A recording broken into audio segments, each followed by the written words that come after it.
Apa hukumnya chatting dengan akhwat yang belum mahram? Apa hukumnya chatting dengan akhwat yang belum mahram?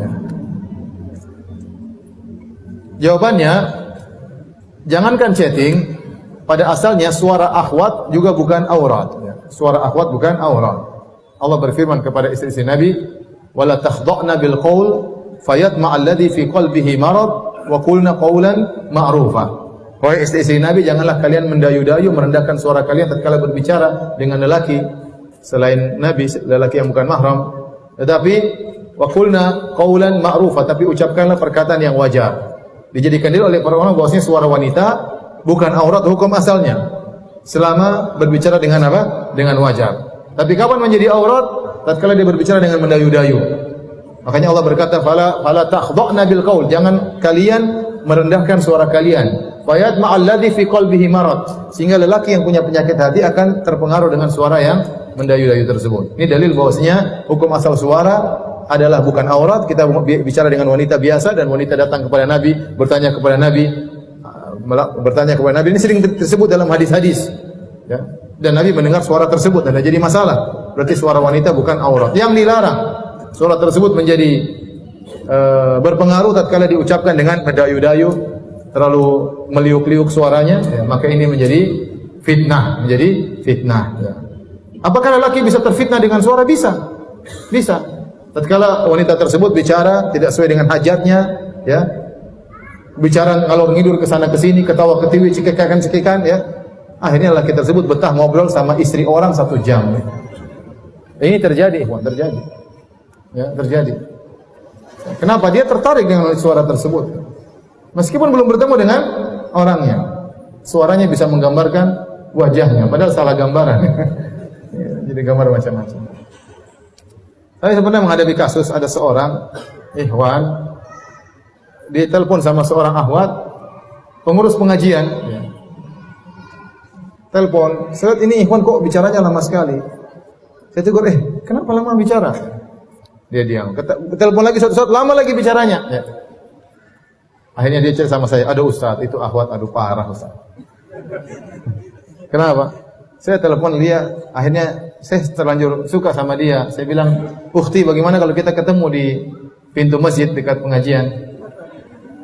Terus kata ukhtinya, "Aduh, nanti saya sama suami saya." Loh, kamu sudah suami, kenapa nggak bilang dari tadi? Saya sudah terlanjur suka, katanya. Jadi ada orang terfitnah dengan suara. Ada orang terfitnah dengan apa? Suara. Nah, sebagaimana suara bisa memfitnah, chatting juga bisa memfitnah. Ya, makanya saya sempat ditanya bagaimana hukum chattingan dalam grup laki-laki perempuan. Hukum asalnya tidak jadi masalah, seandainya itu wajar-wajar saja. Tetapi fitnah bisa timbul tatkala kita berchatting dengan seorang wanita, ternyata dia menjawabnya dengan indah, dia menjawabnya dengan teratur. Orang cerdas sekali ini. Padahal copy paste itu akhwat misalnya. Jadi orang bisa tergoda.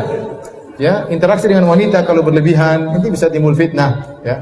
Bisa timbul fitnah. Maka saya katakan kalau tidak perlu, tidak darurat, tidak usah. Tidak usah. Ya. Hati ini lemah dan fitnah terbesar bagi laki adalah apa? Wanita. Antum membenarkan sabda Nabi atau tidak? Ma taraktu ba'di fitnatan adhara 'ala rijal minan nisa. Aku tidak pernah meninggalkan fitnah paling berbahaya bagi laki seperti fitnah apa? Wanita.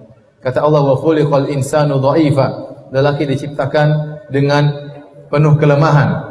Ya, salah seorang salaf menafsirkan ayat ini, yaitu seorang lelaki ada wanita lewat, maka dia tidak mampu untuk menundukkan pandangannya. Maka dia pun melirik kepada wanita tersebut. Tidak mampu dia tundukkan pandangannya, penasaran, akhirnya dia ngelirik. Waktu dia ngelirik, ya, dia tidak bisa apa-apa.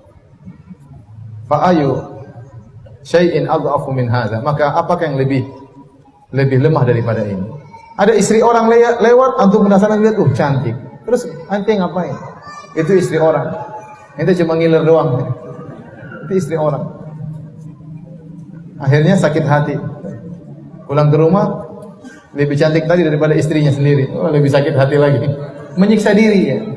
Makanya saya bilang fitnah wanita itu bahaya. Jangan pernah main-main dengan fitnah wanita ya. Ya.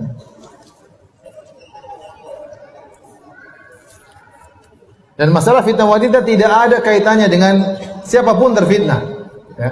Mau orang awam, mau seorang sudah ngaji, mau jenggotan, mau gak ada jenggot, semua sama saja. Hati-hati. Ya, karena fitnah wanita sangat berbahaya. Jadi intinya, chattingan dengan wanita yang bukan mahram tidak mengapa selama itu wajar dan itu sesuai dengan kebutuhan. Adapun kalau semakin asik blokir saja. Jangan ragu-ragu untuk blokir.